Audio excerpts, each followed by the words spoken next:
And now, our theoretical presentation.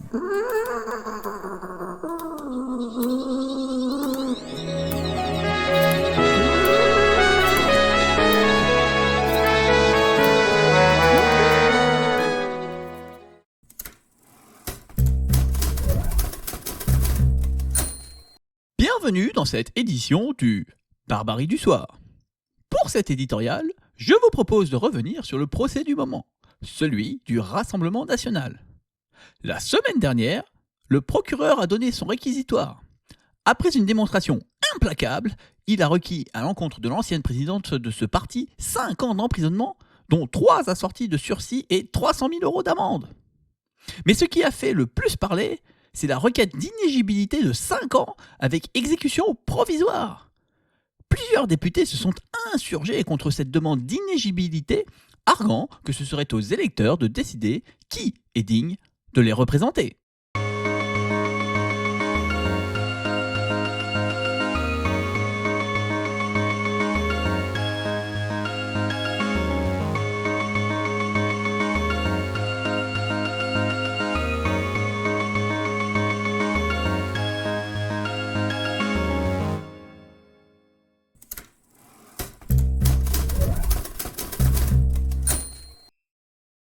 Le chat de Courchailleur est avec nous pour nous expliquer le sens de ce réquisitoire.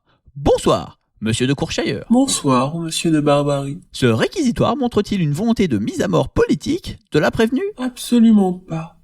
Le réquisitoire est conforme au contenu de l'audience. Le Rassemblement national a déjà démontré qu'il usait de la stratégie consistant à faire traîner les affaires judiciaires, ce qui n'est jamais apprécié par les juges. Le délibéré du procès sera connu début janvier 2025. Si l'ancienne présidente de ce parti devait être condamnée en première instance, en ne laissant pas traîner la procédure, il est parfaitement possible de tenir l'appel sereinement en 2026. Si elle devait emporter cet appel, elle serait alors totalement en mesure de se présenter à l'élection présidentielle de 2027.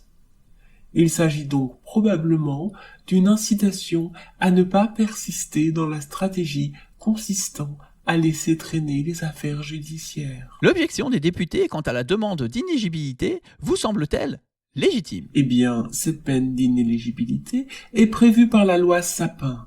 Le réquisitoire demande donc simplement l'application de la loi. C'est le rôle des députés que d'établir la loi, et ils l'ont fait en adoptant la loi Sapin en 2016. Si les députés pensent que la loi est mal faite, ils seraient sans doute avisés de prendre plus garde aux lois qu'ils votent. Merci pour ces éclaircissements.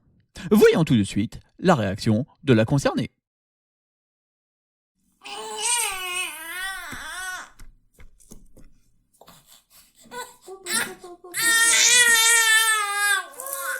Tu as perdu ta tête.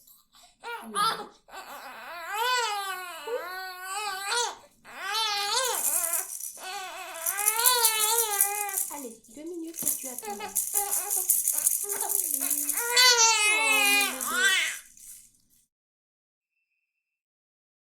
Aurions-nous encore été piratés ? Non, cette fois-ci c'est bien un problème de magnéto. Ah ! C'était un bébé qui n'a jamais détourné d'argent et qui a de réelles raisons de pleurer, lui.